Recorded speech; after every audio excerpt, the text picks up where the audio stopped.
Berdasarkan surat keputusan Komisi Pemilihan Umum RI nomor 413 tahun 2024 tentang penetapan calon anggota Komisi Pemilihan Umum Kabupaten Kota pada 16 kabupaten kota di 4 provinsi terpilih periode 2024-2029 untuk segera melakukan koordinasi dengan pemerintah setempat guna melaksanakan proses persiapan hingga pentahapan pemilu di masing-masing daerah.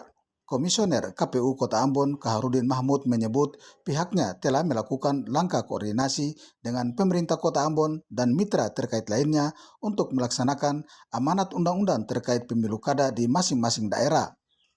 Koordinasi yang dibangun itu telah berjalan baik untuk memastikan pemilu kada di Kota Ambon dapat berjalan sesuai dengan mekanisme dan aturan yang berlaku.